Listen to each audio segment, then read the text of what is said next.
Hi friends, நான் உங்க Varadaraja and welcome to our channel. இன்னைக்கு நம்ம episode 603 subscribers real life ghost experience தாங்க வந்து பார்க்க போறோம். அதிகாலை 3 மணி தான் அமானுஷத்துடைய வெறியாட்டத்தோட நேரம்னு சொல்லலாம்.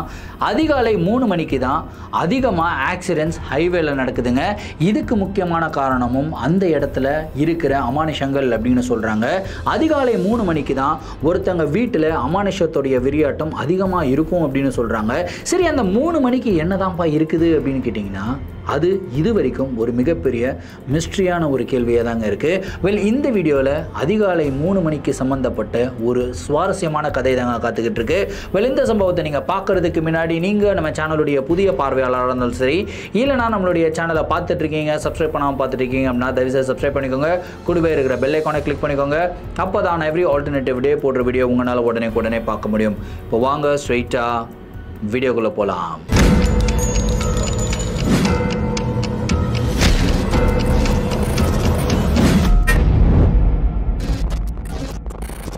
இந்த ஒரு நிகழ்வை நம்மளுக்கு பெங்களூர்லேருந்து ரோஹன் அப்படின்ற ஒரு சப்ஸ்கிரைபர் மெயில் பண்ணி விட்டுருக்காருங்க. இந்த ஒரு அமானுஷமான நிகழ்வு அவருக்கு 18 வருடங்களுக்கு முன்னாடி நடந்ததாகவும், இந்த ஒரு நிகழ்வுடைய தாக்கத்திலிருந்து இது வரைக்கும் அவரால் வெளியே வரவே முடியல அப்படின்னு வந்து சொல்லியிருக்காரு. சரி, கதையுடைய ஸ்டார்டிலிருந்தே வர ஆரம்பிப்போமே. ரோஹன் பெங்களூரை சேர்ந்தவர் தான். ஸோ அவங்களுடைய குடும்பத்தில் அவங்க அப்பா, அம்மா, ரோஹன் 3 பேர் மட்டும்தாங்க இருக்காங்க.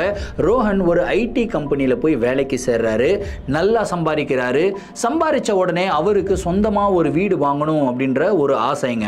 ஆனால் இவர் வந்து நிறைய காசு சேர்த்து வைக்காத ஒரு காரணத்தினால இவர்கிட்ட இருக்கிற கொஞ்சம் காசுலேயே செகண்ட் ஹேண்டில் ஒரு வீடை வந்து பார்க்குறாரு. அந்த ஃப்ளாட்டை வந்து விலைக்கும் வாங்குறாருங்க. அதுக்கப்புறம் அம்மா, அப்பா, இவர் 3 பேருமே அந்த வீட்டுக்கு குடிபெயர்ந்து போகிறாங்க. அந்த வீட்டுக்கு போகிறதுக்கு முன்னாடி கணபதி ஹோமம்லாம் பண்ணுவாங்களே, அந்த மாதிரி எல்லா ஹோமமும் பண்ணிட்டு ப்ராப்பராக தான் அந்த வீட்டுக்குள்ளே போயிருக்காங்க. அந்த வீட்டுக்குள்ளே போனதுக்கப்புறம் இவருடைய வளர்ச்சி அப்படின்றது பயங்கரமாக இருக்குதுங்க. ஃபார் எக்ஸாம்பிள், இவர் அது வரைக்கும் 1 லட்சம் ரூபாய் சம்பளம் வாங்கிக்கிட்டு இருந்தாரு அப்படின்னா, அந்த வீட்டுக்கு போனதுக்கப்புறம் ப்ரொமோஷன் மேலே ப்ரொமோஷன் 6 மாசத்துல கிட்டத்தட்ட 3 தடவை ப்ரொமோஷன் வாங்கியிருக்காரு. இவருடைய சம்பளமும் அப்படியே டபுள் ஆயிருச்சு அப்படின்னு சொல்லலாம்.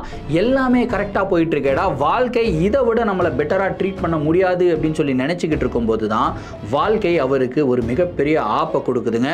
ஃபர்ஸ்ட் அவங்க அப்பா உடல்நிலை சரியாமல் இறந்து போகிறாரு. ஸோ அவருக்கு கரெக்டாக அந்த எந்த டைமில் இறந்து போனார் அப்படின்றதெல்லாம் வந்து டாக்டர்ஸ் கணிப்பாங்க இல்லையா. எதனால் இறந்து போகிறாருன்னா ஹார்ட் அட்டாக் அப்படின்னு சொல்கிறாங்க. ஹார்ட் அட்டாக் வந்த நேரம் எது அப்படின்னு சொல்லி கணிச்சு பார்க்கும்போது அதிகாலை 3 மணிக்கு அவருக்கு வந்து ஹார்ட் அட்டாக் வந்திருக்குங்க. இறந்து போயிடுறாரு. ஸோ இப்போது அந்த வீட்டில் இவரும் அவங்க அம்மா மட்டும் தனியாக இருக்காங்க. அப்படியே கிட்டத்தட்ட ஒரு 3 மாதம் போகுதுங்க. அவங்க அம்மா அவங்க அப்பா கிட்ட ரொம்பவும் க்ளோஸ். ஸோ அப்பா இறந்து போனதுலேருந்தே அவங்க ரொம்பவும் மென்டலி டிஸ்டர்ப்டாகவே இருந்திருக்காங்க. தனியாக இருந்திருக்காங்க. தனியாக இருக்கும் போதெல்லாம் அவருடைய ஞாபகம் வந்து பயங்கரமாக அழுதுருக்காங்க. ஒரு மாதிரி டிப்ரெஸ்டு ஸ்டேட்டுக்கே போயிட்டாங்க அப்படின்னு சொல்லலாம். ரோஹனுமே அவங்க அம்மாவை எப்படியாவது சமாளிக்கணும் அப்படின்னு சொல்லி நிறைய விஷயங்கள் பண்ணுறாரு. அவங்க அம்மாவை வெளியே கூட்டிகிட்டு போகிறாரு. ஆனால் எதுவுமே அவங்கள சரிப்படுத்த முடியல அப்படின்னு தான் சொல்லணும். அதுக்கப்புறம் அவங்களே கொஞ்சம் கொஞ்சமாக நார்மல் ஆகிட்டு வராங்க. ரோஹன் கிட்ட திரும்பியும் பேச ஆரம்பிக்கிறாங்க. ஸோ அவங்க என்ன சொல்கிறாங்க அப்படின்னா, நீ ஏன்பா கல்யாணம் பண்ணிக்க கூடாது, நானும் உங்கள் அப்பாவுமே உனக்கு கல்யாணம் பண்ணி வைக்கணுன்றது எங்களுடைய ஆசையாக இருந்தது. ஆனால் அப்பா இறந்துட்டாரு, இப்போ நான் மட்டும்தான் இருக்கேன். நான் இறக்கிறதுக்குள்ளேயாவது உனக்கு நான் கல்யாணம் பண்ணி பார்க்கணும் அப்படின்னு சொல்கிறாங்க. என்னம்மா நீ இதை மாதிரி பேசிக்கிட்டு இருக்க, அப்பா இறந்து இப்போ தானே ஒரு 6 months ஆகுது, அதுக்குள்ளே கல்யாணத்துக்கு என்ன அவசரம், உனக்கெல்லாம் ஒன்றும் ஆகாது, நீ 100 வருஷம் இருப்ப அப்படின்னு சொல்லி ஒரு சூப்பரான கான்வர்சேஷன் வந்து போயிட்டுருக்குங்க.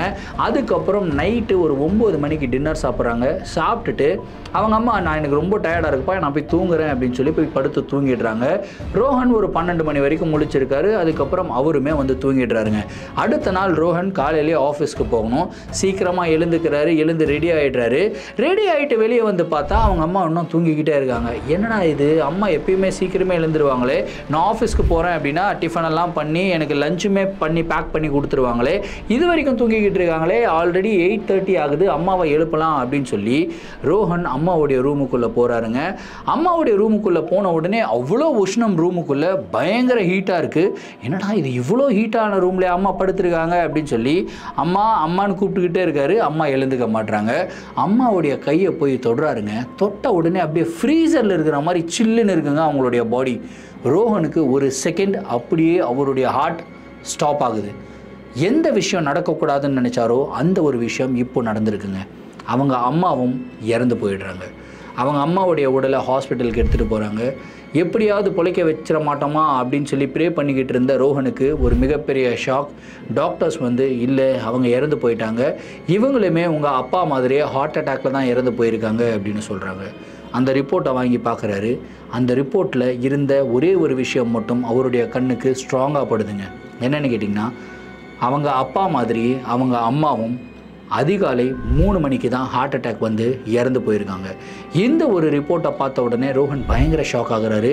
என்னடா இப்படிப்பட்ட ஒரு கோஇன்சிடென்ஸா, இந்த மாதிரி ஒரு கோஇன்சிடென்ஸை என்னுடைய லைஃப்பில் நான் கேள்விப்பட்டதே இல்லையடா.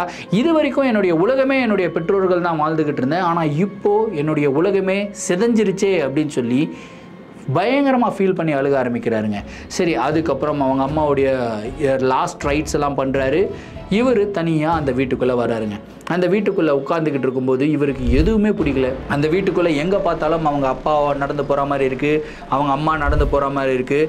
அந்த வீட்டுக்குள்ளே ஞாபகங்கள் எல்லாமே பயங்கரமாக அவங்க அப்பா அம்மாவை சுற்றியே வந்துக்கிட்டு இருக்குங்க. ரோஹன் டிப்ரெஸ்டு ஸ்டேட்டுக்கு வந்து போக ஆரம்பிக்கிறாரு. ரோஹன் குடிப்பழக்கத்துக்கு வந்து அடிமையாகிறாரு. டெய்லியும் வந்து குடிக்க ஆரம்பிக்கிறாரு. எப்படியாவது இந்த ஒரு மென்டாலிட்டியிலேருந்து வெளியே வரணும் அப்படின்னு சொல்லி குடிக்க ஆரம்பிக்கிறாரு. கிட்டத்தட்ட ஒரு 2 மாதம் இதே மாதிரி இருக்காருங்க. 2 மாதம் கழித்து ஒரு நாள் ஃபைனலாக அவருக்கே தோணுது, அம்மா அப்பா இறந்துட்டாங்க, ஆனால் எப்பயுமே அம்மா அப்பா நம்மளை வந்து ஒரு நல்ல ஹியூமன் பீயிங்காக பார்க்கணும் அப்படின்னு சொல்லி தான் ஆசைப்பட்டாங்க.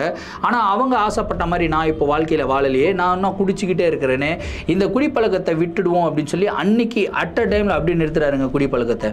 அதுக்கப்புறம் 1 மாதம் பக்காவாகிறாரு. அவங்க அம்மா அப்பா இருந்தால் இவரை பார்த்து பெருமைப்படுவாங்கள்ல, அந்த மாதிரி ஒரு குட் மேனாக வந்து ரோஹன் மாறுறாருங்க. வேலைக்கு போகிறாரு, வீட்டுக்கு வர்றாரு. இப்படியே இவருடைய ஷெட்யூல் வந்து போயிட்டுருக்கு. ஒரு மாதம் ஆகுதுங்க. 1 மாதம் கழித்து இவர் நைட்டு டின்னர் சாப்பிட்டுட்டு படுக்கிறாரு. படுத்து நல்லா தூங்கிக்கிட்டு இருக்கும்போது கரெக்டாக 3 மணிங்க இவருக்கு தூக்கம் கலையுது. தூக்கம் கலைஞ்ச உடனே என்னடா இது கரெக்டாக டைமை பார்க்குறாரு. டைம் பார்த்தா 3 மணிக்கு தூக்கம் கலையுதுன்னு சொல்லி எழுந்து வெளியே நடக்கிறாரு. ஏதோ ஒன்று அந்த வீட்டுக்குள்ளே இருக்கிற மாதிரியே இருக்குது, ஆனால் என்ன இருக்குன்றதெல்லாம் இவரால் கண்டுபிடிக்க முடியல. ஒரு மாதிரி வெக்ஸாக இருக்குது, நான் சொல்கிறது ஒரு மாதிரி டிப்ரெஸ்டு ஸ்டேட்டாக இருக்குது. இவர் ஏதாவது பண்ணிக்கணும் அப்படின்றதெல்லாம் இவருடைய மைண்டுக்குள்ளே தோணுதுங்க. இல்லை அப்படிலாம் தோணக்கூடாது, ஏன் இந்த மாதிரி தோணுது அப்படின்னு சொல்லி கண்ட்ரோல் பண்ணிவிட்டு அன்றைக்கி வந்து தூங்குறாரு. அடுத்த நாள் திரும்ப ஒரு ஆஃபீஸ்க்கு போகிறாரு, வீட்டுக்கு வர்றாரு. இயர்லியாக டின்னர் சாப்பிட்டுட்டு 9 மணிக்கெல்லாம் படுத்துடுறாருங்க. படுத்து நல்லா தூங்கிக்கிட்டே இருக்காரு. திரும்பவும் நைட்டு இல்லை அதிகாலை அவருக்கு தூக்கம் கலையுது. எழுந்த உடனே இவர் வாட்சை பார்க்குறாரு. கரெக்டாக 3 மணிக்கு இவருக்கு தூக்கம் கலையுதுங்க. 3 மணிக்கு தூக்கம் கலைஞ்ச உடனே ரோஹனுக்கு என்னென்னமோ தாட்ஸ் எல்லாம் வர ஆரம்பிக்குது. நான் ஏன் உயிரோடு இருக்கணும், நான் உயிரோடு இருக்கிறதுனால யாருக்கு என்ன லாபம், எனக்குன்னு யார் இருக்கிறா இந்த உலகத்தில், நான் வந்து இந்த உயிரை விட்டுட்டா இந்த உலகத்தில் என்ன நஷ்டம் ஆகிட போகுது, ஒரு இந்தியாவில் ஒரு பாப்புலேஷனாவது கம்மியாகும் இல்லையா அப்படின்ற மாதிரி தாட்ஸ் எல்லாம் வர ஆரம்பிக்குது. அந்த தாட்ஸ் எல்லாம் திரும்பியும் கண்ட்ரோல் பண்ணுறாரு. கண்ட்ரோல் பண்ணிவிட்டு இவர் அப்படியே ஒரு வாக்கிங் போகிறாரு. ஆனால் இவர் கூட வேறு யாரோ வாக்கிங் போகிற மாதிரியே ஒரு ஃபீல் வந்து வருதுங்க. இருந்தாலும் சரி பரவாயில்ல, இதெல்லாம் நம்மளே இமேஜின் பண்ணிக்கிறோம், 3 மணிக்கு அரை தூக்கத்தில் இருந்தால் இந்த மாதிரியெல்லாம் நடக்கும் அப்படின்னு சொல்லி நினச்சிட்டு ரோஹன் திரும்பியும் போய் படுத்து தூங்க ஆரம்பிக்கிறாரு. தூங்கிடுறாரு. அடுத்த நாள் அதே மாதிரி இவருடைய லைஃப் ஸ்டைல் அதே ஷெட்யூல் போய்கிட்டு இருக்கு. ஆஃபீஸ்க்கு போகிறாரு, திரும்பி வராரு. நைட்டு 9 மணிக்கு டின்னர் சாப்பிட்டு 10 மணிக்கு வந்து படுத்துடுறாருங்க. படுத்து நல்லா தூங்கிடுறாரு. டீப் ஸ்லீப்பில் இருக்காருங்க. கரெக்டாக தூக்கம் கலையுது. தூக்கம் கலைஞ்ச உடனே அவுட் ஆஃப் ஹேபிட் இவர் எங்கே பார்க்குறாருன்னா கரெக்டாக வால் கிளாக்கை தாங்க பார்க்குறாரு. பார்த்தா அதிகாலை 3 மணிக்கு. 3வது நாள் தொடர்ந்து இவருக்கு 3 மணிக்கு முழிப்பு வந்திருக்குங்க. இப்போ இவருடைய மைண்ட் இவர்கிட்ட ஏதோ ஒன்று சொல்ல ஆரம்பிக்குது. 3 நாள் ஒரே விஷயம் அடுத்து நடந்தால் அது வந்து ஒரு கோஇன்சிடென்ஸாக இருக்க முடியாது. ஏதோ ஒரு சம்பவம் இந்த 3 மணியை சுற்றி நடந்துக்கிட்டு இருக்கு. அப்பாவுடைய மரணமும் 3 மணிக்கு தான் நடந்திருக்கு, அம்மாவுடைய மரணமும் 3 மணிக்கு தான் நடந்திருக்கு. நான் 3 மணிக்கு எழுந்துக்கும் போதெல்லாம் நானே சாகணும் அப்படின்ற ஒரு தாட்ஸ் எல்லாம் எனக்கு வந்துக்கிட்டு இருக்கு. அப்படி நான் இந்த 3 மணிக்கும் இங்கே நடக்கிற நிகழ்வுகளுக்கும் ஏதோ ஒரு சம்பந்தம் இருக்குது, அந்த 2 சம்பந்தமும் இந்த வீட்டுக்கும் ஏதோ ஒரு சம்பந்தம் இருக்குது அப்படின்னு சொல்லி புரிஞ்சுக்கிறாருங்க. புரிஞ்சுக்கிட்டவர் பயத்தில் அப்படியே உட்காந்துக்கிட்டே இருக்கும்போது பட்டுன்னு ஹாலில் யாரோ நடந்து போகிற மாதிரி ஒரு சவுண்ட் வந்து கேட்குது. சவுண்டுனா நார்மலாக கேட்கலைங்க, ஒரு மாதிரி கொலுசு போட்டுக்கிட்டு நடந்து போனால் எப்படி சவுண்டு கேட்குமோ அந்த மாதிரி தான் சவுண்டு கேட்குது. அந்த சவுண்டு கேட்க கேட்க கேட்க கேட்க இவருக்கு அப்படியே கோபம் வந்து அதிகமாகிக்கிட்டே இருக்குது. இவருடைய உடம்புல இவருக்கே வெறி தெரியாமல் அதிகமாகிக்கிட்டே இருக்குது. அந்த வெறி அந்த கோபத்தில் இவரை வந்து அடிச்சுக்கிறாருங்க. அடித்து இவரே ஹார்ம் பண்ணிக்கிறாரு. கரெக்டாக ஒரு 3:30 மணிக்கு எல்லா சவுண்டுமே ஸ்டாப் ஆகிடுது. அதுக்கப்புறம் தான் இவருக்கு கையெல்லாம் வலிக்க ஆரம்பிக்குது. இவருடைய கையை பார்க்குறாரு, இவர் அடித்த மார்க் வந்து கையில் ஃபுல்லாக ஆகிருக்கு. ஒரு மாதிரி இவரே வந்து ஹார்ம் பண்ணிக்கிறாரு அப்படின்றத வந்து புரிஞ்சுக்கிறாருங்க. புரிஞ்சுட்டு நான் ஏன் இப்படிலாம் நடந்துக்கிறேன், எனக்கு பைத்தியம் பிடிச்ச மாதிரி ஏன் இந்த மாதிரிலாம் பண்ணுறேன், இந்த மாதிரிலாம் பண்ண மாட்டேனே, இந்த மாதிரிலாம் பண்ணக்கூடாது அப்படின்னு சொல்லிட்டு இவரே கண்ட்ரோல் பண்ணுறாரு. போயிட்டு உட்காந்து ப்ரே பண்ணுறாரு. ப்ரே பண்ணிவிட்டு வந்து படுக்கிறாரு. நல்லா தூங்கிடுறாருங்க. அதுக்கப்புறம் எந்த டிஸ்டர்பன்ஸும் கிடையாது. அடுத்த நாள் வழக்கம் போல் இவருடைய ஸ்கெடியூல், வேலைக்கு போகிறாரு. வேலைக்கு போயிட்டு வீட்டுக்கு வர்றாரு. நைட்டு 9 o'clock வந்து பார்த்திங்கன்னா டின்னர் சாப்பிட்றாருங்க. 10 o'clock வந்து படுத்து தூங்குறாரு. நல்லா தூங்கிக்கிட்டு இருக்காரு. கரெக்டாக ஒரு 3 மணிக்கு இவருடைய பெட்டில் யாரோ வந்து உட்கார்ற மாதிரி ஒரு ஃபீலுங்க. அதனால இவருக்கு தூக்கம் கலையுது. இவர் கண்ணு முழிச்சு பார்க்குறாரு. இவருடைய ரூமில் இவர் மட்டும் தான் படுத்திருக்காரு. பெட்ரூம் டோரும் கூட க்ளோஸ் பண்ணல. ஏன்னா வீட்டில் தனியாக தானே இருக்கார், எதுக்காக பெட்ரூம் டோரை க்ளோஸ் பண்ணணும். ஆனால் இவருடைய பெட்டோட ஓரத்தில் யாரோ உட்காந்துக்கிட்டே இருக்கிற மாதிரி ஒரு ஃபீல் வந்து உண்டாகுது. இவருடைய பெட் வந்து ஒரு டபுள் காட் அப்படின்லாம், அதாவது உட்காந்தா சர்றன்னு உள்ளே போவோம் இல்லையா, அந்த மாதிரி ஒரு காட்டுங்க. இவர் பெட்டோடைய மிடில் வந்து படுத்துக்கிட்டு இருக்காரு.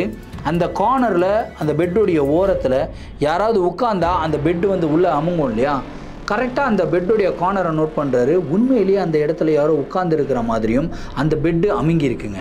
இதை பார்த்த உடனே இவருடைய ஹார்ட் பீட்டெல்லாம் பயங்கரமாக ரேஸ் ஆகுது. ஐயோ, இந்த ரூமில் என்ன தவிர வேறு யாரோ இருக்காங்கடா அப்படின்னு சொல்லி நினச்சிக்கிட்டே இருக்கும்போது அந்த பெட்டோடைய காட் வந்து அமுங்கி இருக்கு இல்லையா, அப்படியே ரிலீஸ் ஆகுதுங்க. அதாவது பெட்டிலிருந்து யாரோ எழுந்துக்கிறாங்கன்றதை இவர் நல்லா ஃபீல் பண்ணுறாருங்க.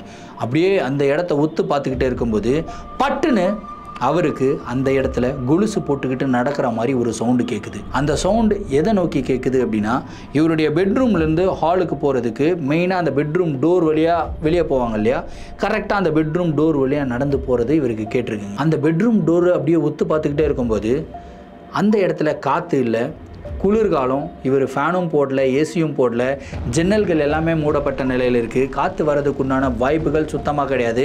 அப்படி காற்று வந்தாலும் டோர் ஓப்பன் ஆகுமே தவிர டோர் க்ளோஸ் ஆகாது. ஏன்னா இந்த சைடு வந்து செவுரு, இங்கே கதவு இருக்குங்க. கதவு வந்து இப்படி தான் க்ளோஸ் ஆகும். ஸோ ஓப்பன் ஆகிருக்கு கதவு. ஆனால் யாரோ கதவை க்ளோஸ் பண்ணுற மாதிரி ஆட்டோமேட்டிக்காக கதவு வந்து இப்படி க்ளோஸ் ஆகுதுங்க. இந்த கதவு க்ளோஸ் ஆகிறத பார்த்த உடனே ரோஹனுக்கு அப்படியே கை கால்லாம் நடுங்குது. அதே டைமில் வெளியே ஹாலில் கண்டினியூஸாக யாரோ நடந்துக்கிட்டே இருக்கிறாங்க அப்படின்ற சவுண்டு வந்து கேட்டுக்கிட்டே இருக்குங்க. அதுக்கப்புறம் கிச்சனில் ஏதோ ஒரு சலசலப்பு, கிச்சனில் பூனைகள் ஓடுற மாதிரி சவுண்டு வந்து கேட்குது. அதுக்கப்புறம் ஓடுற பூனைகளை யாரோ துன்புறுத்தினா எப்படி இருக்குமோ அந்த மாதிரி ஒரு சவுண்டு கேட்குது. பூனைகள் அழுகிற சவுண்டு வந்து கேட்குது. அதே டைமில் வெளியே ரோட்டில் நாய்கள் எல்லாம் அழுகிற சவுண்டு வந்து கேட்குதுங்க. இந்த எல்லா சவுண்டுமே ரோஹனுக்கு வந்து வெறியை ஏற்றிக்கிட்டே இருக்குது. நீ ஏன்டா உயிரோட இருக்க, நீ செத்துருன்ற ஒரு டைலாக் இவருடைய மைண்டில் ஓடிக்கிட்டே இருக்குங்க. கிட்டத்தட்ட ஒரு அரை மணி நேரம் இவர் வந்து ஒரு மிகப்பெரிய முருகன் பக்தர். அப்படியே முருகனை நினச்சி வேண்டிக்கிட்டே இருக்காரு. முருகா முருகா முருகா முருகா முருகான்னு சொல்லிக்கிட்டே இருக்காருங்க. கரெக்டாக ஒரு அரை மணி நேரம் அப்படியே முருகாவை சொல்லிக்கிட்டே இருக்கும்போது அரை மணி நேரத்தில் எல்லா சவுண்டுமே ஸ்டாப். ஆட்டோமேட்டிக்காக க்ளோஸ் ஆன டோர் வந்து ஓப்பன் ஆகுது. இவர் அப்படியே டோரை உத்து பார்த்துக்கிட்டு இருக்காரு. அந்த இடத்துல எதுவுமே கிடையாது. எந்த ஒரு உருவங்களையும் பார்க்கல, சவுண்டுமே கேட்கல. இவர் மெதுவாக தைரியத்தை வர வச்சுக்கிட்டு இவர் வெளியே நடந்து போகிறாருங்க. ஹாலில் எட்டி பார்க்குறாரு. எட்டி பார்த்தா ஹாலில் யாரும் இல்லை, எதுவுமே நடக்கலை. கிச்சனில் பூனைகள் அழுகிற மாதிரி சவுண்டு கேட்டுச்சு அப்படின்னு சொல்லி நேராக கிச்சனுக்கு போகிறாருங்க. போய் பார்த்தா உண்மையிலேயே இவருடைய கிச்சனில் ஒரு கருப்பு பூனை இறந்து கிடக்குதுங்க. கருப்பு பூனையோடைய கழுத்தை வந்து திருகி அந்த பூனையோடைய கழுத்து மட்டும் அங்கே இருக்குது, பூனையோட உடம்பு அங்கே இல்லை. இப்போ இவருக்கு செம்ம ஷாக்கு. ஏன்னா இவருக்கு நல்லா தெரியும் இவரை தவிர இந்த வீட்டில் யாரும் கிடையாது, எல்லா டோர்ஸுமே லாக்கான நிலையில் இருக்குது. அப்படி இருக்கும்போது பூனையோடைய தலை மட்டும் இந்த இடத்துல எப்படி வந்தது அப்படின்ற ஒரு கேள்வி இவருடைய மனசுக்குள்ளே வர ஆரம்பிக்குது. பயப்படுறாரு. இதை பற்றி யார்கிட்ட டிஸ்கஸ் பண்ணுறதுன்னு தெரியாமல் ரொம்ப முழிச்சுக்கிட்டு இருக்காரு. ஏன்னா இந்த மாதிரி ஒரு இன்சிடென்ட் நடக்குது அப்படின்னு சொல்லி யார்கிட்டையும் போய் சொல்ல முடியாது இல்லையா, யாருமே நம்ப மாட்டாங்க. இவருடைய ஃப்ரெண்ட்ஸ் எல்லாமே ஐடியில் ஒர்க் பண்ணுறதுனால எல்லாருமே ரொம்பவும் சயின்டிஃபிக்கலி பேஸ்டு பர்சன்ஸ். என்னுடைய வீட்டில் இப்படிலாம் நடக்குதுடா, எனக்கு அமானுஷங்கள் இருக்குதுன்னு சொல்கிறதுக்கும் இவருக்கு வெக்கமாக இருக்குது. ஏன்னா எல்லாருமே செம்மையாக கிண்டல் பண்ணுவாங்க. என்னடா பண்ணுறதுன்னு தெரியாமல் தவிச்சுக்கிட்டு இருந்த ரோஹனுக்கு என்ன பண்ணுறதுனே தெரியாமல் ஒரு மாதிரி பித்து பிடிச்ச மாதிரி ஆகிடுறாருங்க. தொடர்ந்து இந்த மாதிரி 5 நாட்கள் நடந்துருச்சு. 6வது நாள் இவர் வழக்கம் போல் இவருடைய வேலைக்கு போயிட்டு டின்னர் வெளியவே சாப்பிட்றாரு. வீட்டுக்கு போகிறாருங்க. போகும்போதே பயந்துக்கிட்டே தான் போகிறாரு. ஐயோ இன்றைக்கும் 3 மணிக்கு ஏதாவது நடக்குமோ அப்படின்ற ஒரு பயத்தில் தாங்க போகிறாரு. கரெக்டாக இவர் வந்து படுத்து தூங்குறாரு, நல்லா தூங்கிடுறாரு. ஒரு 12 மணிக்கெல்லாம் இவருக்கு வந்து முழிப்பு வந்துடுது. என்னடா இதுன்னு டைம் பார்க்குறாரு, 12 மணிக்கெல்லாம் முழிச்சிட்டோமே, ஒருவேளை நம்மளுடைய மைண்ட் வந்து 3 மணிக்கு நடக்கும், ஏதோ ஒன்று நடக்க போகுதுன்னு சொல்லிக்கிட்டே இருக்கிறதுனால நம்மளுக்கு தூக்கம் வரல, தூங்குற மாதிரி நடிப்போம் அப்படின்னு சொல்லி தூங்குற மாதிரி பாதி கண்ணை மூடிக்கிட்டு அப்படியே பார்த்துக்கிட்டே இருக்காரு. நம்ம ரூமில் ஏதாவது ஒரு பிம்பங்கள் ஏதாவது தெரியுதா, யாராவது நடந்து வராங்களா, இல்லை யாராவது நம்மக்கிட்ட பயம் பொறுத்துறதுக்கு முயற்சி பண்ணுறாங்களா அப்படின்றதெல்லாம் கண்டுபிடிக்கிறதுக்காக இவர் கண்ணு மூடி அப்படியே தூங்குற மாதிரி நடிச்சுக்கிட்டு இருக்காருங்க. கரெக்டாக 2:59க்கு இவருக்கு ஒரு சவுண்டு கேட்க ஆரம்பிக்குது. ஹாலில் யாரோ அழுகிற மாதிரி சவுண்டு கேட்க ஆரம்பிக்குது. இவர் தூங்கலை, தூக்கம் இல்லாமல் முழிச்சுக்கிட்டு தான் இருக்காரு, ஆனால் தூங்குற மாதிரி நடிச்சுக்கிட்டு இருக்காரு. அப்படியே கண்ணை லைட்டாக பாதி ஓப்பன் பண்ணி பார்த்துக்கிட்டே இருக்கும்போது கரெக்டாக இவருடைய பெட்ரூம் டோர் இருக்கு இல்லையா, பெட்ரூம் டோருக்கு முன்னாடி ஒரு உருவம் உட்காந்துக்கிட்டு இருக்கிறத வந்து பார்க்குறாருங்க. அந்த உருவம் ஒரு நல்ல சாரி கட்டிக்கிட்டு முடியெல்லாம் நல்லா நீளமாக போட்டு வளர்த்துக்கிட்டு அந்த இடத்துல வந்து உட்காந்துக்கிட்டு இருக்கு. அந்த இடத்துல உட்காந்து அழுதுகிட்டு இருக்கு. என்னடா இது, அந்த உருவம் நம்மளை பார்க்குதா அப்படின்னு சொல்லி பார்த்துக்கிட்டே இருக்காரு. கரெக்டாக அந்த உருவம் எழுந்து வருது. எழுந்து வந்து பெட்டில் இவர் பக்கத்தில் உட்காருது. இந்த வாட்டி கார்னரில் உட்காரல, இவர் பக்கத்திலே வந்து உட்காருது. உட்காந்துட்டு இவருடைய முகத்தை இப்படி தடவி கொடுக்குது, இவருடைய தலையை இப்படி கோதி விடுதுங்க. அதாவது அவங்க அம்மா அடிக்கடி இப்படி பண்ணுவாங்களாம், தலைமுடியை வந்து கோதி விடுவாங்களாம் ரோஹனுக்கு. ஏன்னா ரொம்ப பிடிக்கும், அவங்களுடைய முடி வந்து அவங்க அம்மாவுக்கு ரொம்ப பிடிக்கும். ஸோ அதே மாதிரி ஒரு டச் வந்து இவர் ஃபீல் பண்ணுறாரு. என்னடா இது அம்மா தொடுற மாதிரியே இருக்கே அப்படின்னு சொல்லி பயப்படுறாருங்க. அதுக்கப்புறம் திடீர்னு அந்த முடியை பிடிச்சி சர்றன்னு அடுத்த செகண்டு அம்மா தொடுற மாதிரியே இருக்கே அப்படின்னு சொல்லி சந்தோஷப்படும் போது அடுத்த செகண்டை முடியை பிடிச்சி அப்படியே சர்றன்னு தூக்குதுங்க அந்த ஒரு உருவம். அப்படியே வழியில் கத்துறாருங்க. கத்துன அடுத்த செகண்ட் அந்த இடத்துல இருந்து எல்லா சவுண்டுமே அப்படியே ஸ்டாப். அதுக்கப்புறம் அப்படியே மூச்சு வாங்க அப்படியே லைட்டை போட்டு இந்த பக்கம் அந்த பக்கம் இந்த பக்கம் அந்த பக்கம் திரும்பி பார்க்குறாரு. கரெக்டாக இவருடைய பெட்டுடைய சைடில் வந்து ஒரு டெஸ்க்கு வந்து இருக்குமாங்க. அந்த டெஸ்க்கு மேலே பட்டுன்னு பார்த்தா ஒரு பொம்மைங்க, ஆனபல் பொம்மை மாதிரியே இருக்குதுங்க. அந்த மாதிரி ஒரு பேய் பொம்மை பார்க்குறதுக்கே ரொம்ப பயமாக இருக்கிறது. ஆனபல்ன்றது ஒரு ரெஃபரன்ஸ்க்காக சொன்னேன். அப்படிப்பட்ட பயம் பொறுத்துற மாதிரி ஒரு ஃபிகர் உள்ள ஒரு பொம்மை இவருடைய டெஸ்க்கு மேலே இருக்குங்க. அந்த பொம்மையை பார்த்த உடனே இவருக்கு என்ன பண்ணுறதுன்னே தெரியல. அப்படியே கத்திக்கிட்டு இருக்கும்போது ரூமில் இருந்து ஒரு வாய்ஸ் வந்து வருதுங்க. நான் உன்னை தூக்கி வளர்த்தேன், என்னையே நீ பார்க்கலல்ல, என்னை நீ பார்த்தியா அப்படின்னு சொல்லி ஒரு சவுண்டு கேட்குது. அதுக்கப்புறம் அழுகுதுங்க. என்னடா இது அம்மா பேசுகிற மாதிரியே இருக்கே, அம்மா வாய்ஸ் மாதிரியே இருக்கே, அந்த இடத்துல ஏதோ ஒரு உருவம் தெரியுதா அப்படின்னு சொல்லி இவர் மனசில் தைரியத்தை வளவரிச்சு, அம்மாவுடைய வாய்ஸ் வந்து தெரியும் இல்லையா. இவர் எழுந்து வெளியே நடந்து போகிறாரு. வெளியே நடந்து போய் எட்டி பார்க்குறாரு. எட்டி பார்த்தா அவங்க அம்மாவுடைய ஒரு சேர் ஒன்று இருக்குங்க. அந்த சேர் மேலே ஒரு உருவம் வந்து உட்காந்துக்கிட்டு இருக்கு. ஒரு பெண்மணியோடைய உருவம் வந்து உட்காந்துக்கிட்டு இருக்கு, ஒரு ஆன்மா. அந்த ஆன்மா முடி வந்து நீளமாக வளர்த்துருக்குங்க. அந்த ஆன்மாவுடைய முகம் வந்து முடியினால் கம்ப்ளீட்டாக கவர் பண்ணப்பட்டிருக்கு. அழுகுறாங்க. என்னை நீ பார்க்க மறந்துட்டியே அப்படின்னு சொல்லி அழுதுகிட்டே இருக்காங்க. அம்மான்னு கூப்பிட்டுட்டே இருக்காரு. கரெக்டாக அந்த முடியை வந்து இப்படி ஓப்பன் பண்ணி அந்த ஒரு ஆன்மா முகத்தை ரிவீல் பண்ணுது. இவர் வந்து முகத்தை பார்க்குறாரு. பார்த்தா அவங்க அம்மா மாதிரியே இருக்குங்க. ஆனால் அவங்க அம்மாவுடைய வயசில் இல்லை. அவங்க அம்மா ஒரு 20 இயர்ஸில் இருந்தாங்கன்னா எப்படி இருப்பாங்களோ அந்த மாதிரி தான் அந்த உருவம் வந்து அந்த ஆன்மா இருக்குது. இவர் பார்த்த உடனே இவர் பக்கத்தில் போகலாமா, அம்மாவுடைய ஆன்மா தானா அப்படின்றதும் டவுட்டாக இருக்குது. பக்கத்தில் போகிறதுக்கும் பயமாக இருக்குது. யார் அப்படின்னு சொல்லி கேட்டுகிட்டே இருக்கும்போது எனக்கு தெரியாதா அப்படின்னு சொல்லி ஒரு கோவத்தில் ஒரு எக்ஸ்பிரஷன், அந்த ஃபேஸை டோட்டலாக கொடூரமாக மாறுதுங்க. அந்த செகண்ட் வந்து இவர் அப்படியே ஸ்டாப் ஆகிடுறாரு. திரும்பியும் முருகான்னு சொல்ல ஆரம்பிக்கிறாரு.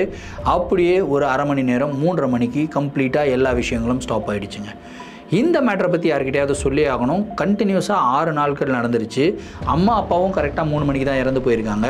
சரி யார்கிட்டையாவது சொல்லலாம் அப்படின்னு சொல்லி இவருடைய ஸ்கூல் ஃப்ரெண்டு ஒருத்தங்கிட்ட வந்து கேட்குறாப்புல, இந்த மாதிரிடா என் வீட்டில் இப்படிலாம் நடக்குது, நான் சொன்னால் எதுவும் கிண்டல் பண்ணாத, இதுலேருந்து என்ன பண்ணுறதுன்னு தெரில, எப்படி வெளியே வரதுன்னு தெரியல, என் வீட்டில் ஏன் இது நடக்குதுன்னு தெரிலடா அப்படின்லாம் சொல்லும்போது எனக்கு தெரிஞ்ச ஒருத்தர் பூசாரி ஒருத்தர் இருக்காரு, அவர்கிட்ட சொல்கிறேன் அப்படின்னு சொல்லிட்டு அவர்கிட்ட வந்து கூட்டிகிட்டு போயிருக்காருங்க. அந்த பூசாரி இந்த ஒரு கதையை கேட்ட உடனே அவருக்கு ரியலைஸ் பண்ணிக்க, நீங்கள் அந்த ஃப்ளாட்டை வந்து ஃபஸ்ட் ஹேண்டாக வாங்கினீங்களா இல்லை செகண்ட் ஹேண்டாக வாங்கினீங்களா அப்படின்னு. இல்லை செகண்ட் ஹேண்டாக தான் சாமி வாங்கினேன். சரி உங்கள் ஃப்ளாட்டுக்கு வந்து நான் பார்க்குறேன் அப்படின்னு சொல்லிட்டு உங்கள் ஃப்ளாட்டுக்கு வந்து பார்த்துருக்காருங்க. பார்த்த உடனே அவர் வந்து சொல்லிடுறாரு, இந்த ஃப்ளாட்டில் ஒரு ஆன்மா உக்கிரமாக இருக்குது. அந்த ஆன்மாவை யாரோ ஏவி விட்டுருக்காங்க. இதுக்கு முன்னாடி இருந்த டெனண்ட்டுக்கு என்ன ஆச்சுன்னு கேளுங்க. உங்களுக்கு இந்த ஆன்மா எந்த ஒரு பாதிப்பும் பண்ணாமல் இருக்கிறதுக்காக உங்களுக்கு பூஜை பண்ணி ஒரு தாயத்தை கொடுக்குறேன், அதை கட்டிக்கங்க. உங்களை அந்த ஆன்மா எதுவுமே பண்ணாது. ஆனால் அந்த ஆன்மா பயங்கர உக்கிரமாக இருக்குது. உங்களை அந்த தாயத்தை கலட்ட வைக்கிறதுக்காக எல்லா வேலைகளும் பண்ணும், பயங்கர அட்டகாசம் பண்ணும், கொஞ்சம் ஜாக்கிரதையாக இருங்க அப்படின்னு சொல்லிட்டு போயிட்டாருங்க. இன்றைக்கி நைட்டு இவர் இங்கே தான் தங்கி ஆகணும். கரெக்டாக இவருடைய ஃப்ரெண்டை கூப்பிடுறாருங்க. ஃப்ரெண்டு வரமாட்டேன், ஐயோ ஏற்கனவே அந்த வீட்டில் பேய் இருக்குதுன்னு சொல்லிட்டு இதுக்கப்புறம் நான் எப்போ அந்த வீட்டுக்கு வருவேன், நான் வரமாட்டேன் அப்படின்னு சொல்லி ஃப்ரெண்டு போயிட்டார். ரோஹன் தனியாக அன்றைக்கி நைட்டு அந்த வீட்டில் இருந்திருக்காருங்க. அதிகாலை 3 மணிக்கு செம்ம வெறியாட்டங்க. அப்படியே அந்த ஆன்மா முடியை விரித்து போட்டு பயங்கரமாக ஆக்ரோஷமாக பேசிக்கிட்டு இவரை அட்டாக் பண்ண வர மாதிரி, இவரை ஒரு மாதிரி மென்டலி டிப்ரெஸ்ட் ஆக்கியிருக்குங்க. இவரே பைத்தியம் பிடிச்ச நிலைமையில் கத்தி எடுத்து வெளில குத்திக்கலானெல்லாம் போயிட்டாருங்க. அதுக்கப்புறம் ரியலைஸ் பண்ணுறாரு, அந்த சாமியார் சொல்லியிருந்தாரு, இந்த ஆன்மா உன்னை இப்படி எல்லாம் தூண்டும், நீ கொஞ்சம் கண்ட்ரோலாக இருக்கணும் அப்படின்னு சொல்லிட்டு போயிட்டாரு. அதுக்கப்புறம் கத்தியை வச்சுட்டு சைலண்ட்டாக உட்காந்து முருகா முருகா முருகா முருகான்னு சொல்லி, ஏன்னா இவருக்கு தெரியும் 3லிருந்து 3:30 வரைக்கும் தான் இந்த ஆக்டிவிட்டி, 1/2 மணி நேரம் தாண்டிட்டோம் அப்படின்னா இந்த ஆக்டிவிட்டி கிடையாது, இது தெரிஞ்சுக்கிறாரு. 3:30 மணி வரைக்கும் இது மாதிரி வேண்டிக்கிட்டே இருக்காருங்க. 1/2 மணி நேரம் பயங்கரமான ஒரு பேயாட்டம். 3:30 மணிக்கு எல்லாம் கம்ப்ளீட்டாக ஸ்டாப் ஆகுதுங்க. அடுத்த நாள் இந்த வீட்டில் ஏற்கனவே இருந்தாங்கன்னு சொன்னேன், அவங்கள தேடி போக ஆரம்பிக்கிறாரு. ஃபைனலாக அவங்களுடைய அட்ரஸும் கண்டுபிடிச்சிடுறாருங்க. அவங்கள போய் மீட் பண்ணுறாரு. மீட் பண்ணும்போது தான் அவங்க சொல்கிறாங்க, இந்த மாதிரி நாங்கள் இந்த வீட்டை வாங்கினோம், நாங்கள் வாங்கினது என்னுடைய சொந்தக்காரங்களுக்கு யாருக்கோ பிடிக்கல, ஸோ அதனால மயானத்தில் போயிட்டு ஒரு ஆன்மாவை எங்கள் மேலே ஏவி விட்டுருக்காங்க. அந்த ஆன்மா ஒரு துஷ்ட ஆன்மா கிடையாது, நல்ல ஆன்மா தான். அந்த ஆன்மா ஏவி விட்ட ஒரு காரணத்தினால அந்த ஆன்மாவுக்குன்னு ஒரு டைம் ஃப்ரேம் இருக்குது. அந்த டைம் ஃப்ரேம் வரைக்கும் அந்த ஆன்மா அந்த வீட்டில் இருக்கும். அதுக்கப்புறம் அந்த வீட்டிலிருந்து காலி பண்ணிட்டு போயிடும். இதுதான் நாங்கள் போய் பார்க்கும்போது சொல்லியிருந்தாங்க. சரிங்க, அந்த ஆன்மாவை ஏவி விட்டு எவ்வளோ வருடங்கள் ஆயிடுச்சுன்னு கேட்கும்போது கிட்டத்தட்ட 6 வருடங்கள் ஆயிடுச்சு. சரி, இந்த ஆன்மா எவ்வளோ நாள் இந்த டைம் ஃப்ரேம் எப்போ முடியுது அப்படின்னு சொல்லி கேட்கும்போது 6 years and 5 months முடியும் அப்படின்னு சொன்னாங்கன்னு சொல்லியிருக்காங்க. எப்படி பார்த்தாலும் அடுத்த 5 மாதம் இவர் இந்த வீட்டில் தான் இருந்தாகணும் இல்லையா? இப்படிப்பட்ட ஒரு பேயோட இருக்கும்போது எப்படி அந்த வீட்டில் இருக்க தோணும்? ஏன்னா இன்னைக்கு இவர் கண்ட்ரோலாக இருந்துட்டாரு, கத்தி எடுத்து குத்திக்க போயிட்டு இவரே கண்ட்ரோலாக இருந்துட்டாரு. எவ்வளோ நாள் அந்த கண்ட்ரோல் இவரால் இருக்க முடியும்னு சொல்லி யோசிச்சு பார்க்குறாருங்க. அதுக்கப்புறம் அடுத்த 5 மாதத்துக்கு இந்த வீட்டை விட்டு காலி பண்ணிட்டு போயிடுறேன் அப்படின்னு சொல்லி வீட்டை காலி பண்ணிட்டு போயிட்டாரு. 5 மாதம் இவர் ஒரு ரூம் எடுத்து தான் தங்கியிருக்காரு. 6 மாதம் கழிச்சு தான் இவர் வீட்டுக்கு வந்திருக்காருங்க. வீடை திறந்த உடனே வீடே அலங்கோலமாக இருக்குது. எல்லா பொருள்களும் உடைக்கப்பட்ட நிலையில் இருந்திருக்கு. ஒரு மாதிரி துர்நாற்றம் அடிச்சிருக்கு. எல்லா பொருள்களும் தூக்கி வெளியே போடுறாரு. வீடை ஃபுல்லாக க்ளீன் பண்ணுறாரு. அதுக்கப்புறம் முருகன் ஃபோட்டோவை எடுத்து பெருசாக ஹாலில் மாட்டுறாருங்க. ராஜ அலங்காரத்தோட ஹாலில் மாட்டுறாரு. பூஜை பண்ணுறாரு. திரும்பியும் கணபதி ஹோமம் பண்ணுறாங்க. திரும்பியும் இவர் அந்த வீட்டுக்குள்ளே வராருங்க. கரெக்டாக 3 மணிக்கு தூக்கம் கலையுதா அப்படின்னு சொல்லி செக் பண்ணி பார்க்குறாரு. ஆனால் தூக்கமே கலையில. இவர் நல்லா தூங்குறாரு, நிம்மதியாக தூங்குறாரு. அதுக்கப்புறம் இவர் இது வரைக்கும் 3 மணிக்கு எழுந்ததே இல்லைன்னு சொல்லியிருக்காரு. இவர் அதுக்கப்புறம் திருமணம் பண்ணிக்கிட்டு அவருக்கு 2 குழந்தைகளும் இருக்காங்க. இப்போது 4 பேருமே அந்த ஒரு வீட்டில் சந்தோஷமாக வாழ்ந்து வராங்களாம். ஸோ அவர் கோரமங்கலா ஏரியாவில் தான் இருக்கிறாரு அப்படின்னு சொல்லியிருந்தாருங்க. ஸோ இந்த ஒரு நிகழ்வு ஒரு ஸ்பைன் சில்லிங்காக இருந்ததுங்க. ஏன்னா அந்த 3 மணி அப்படின்றது ஒரு மிகப்பெரிய டைம் லைனாக இருந்தது. ஸோ உண்மையிலேயே அந்த ஒரு ஆன்மாவை ஏவி விட்டுருக்காங்களா? அப்படி ஏவி விட்டால் இந்த மாதிரி ஒரு டைம் லைனில் தான் இருக்குமா அப்படின்றது எனக்கு ஒரு மிகப்பெரிய சந்தேகமாக தான் இருக்குது. ஏன்னா எனக்கு அதை பற்றி தெரியல. உங்களுக்கு ஏதாவது அதை பற்றி விஷயங்கள் தெரிஞ்சதுன்னா கமெண்ட் பாக்ஸில் மென்ஷன் பண்ணுங்கள். இந்த வீடியோ மிகவும் சுவாரஸ்யமாக இருந்திருக்கும் அப்படின்றதுல எந்த விதமான ஒரு சந்தேகமும் இல்லை. இந்த வீடியோவை பற்றின உங்களுடைய கருத்துக்கள் என்ன அப்படின்றத கமெண்ட் பாக்ஸில் சொல்லுங்கள். இதே மாதிரி உங்களுடைய வாழ்க்கையில் ஏதாவது அமானுஷமான நிகழ்வுகள் நடந்திருந்து அந்த நிகழ்வுகளை எங்கிட்ட ஷேர் பண்ணணும்னு நினச்சிங்கன்னா என்னுடைய இன்ஸ்டாகிராமில் ஃபாலோ பண்ணிவிட்டு என்னுடைய இன்ஸ்டாகிராமில் டிஎம் பண்ணுங்கள். இல்லைனா என்னுடைய மெயில் ஐடிக்கு மெயிலாக சென்ட் பண்ணி விடுங்க. கண்டிப்பாக உங்களுடைய நிகழ்வுகளும் நம்மளுடைய சேனலில் வீடியோஸாக போடப்படும். மீண்டும் அடுத்த வீடியோவில் சந்திக்கும் வரை நான் உங்கள் Varadaraja signing off. Thank you and bye.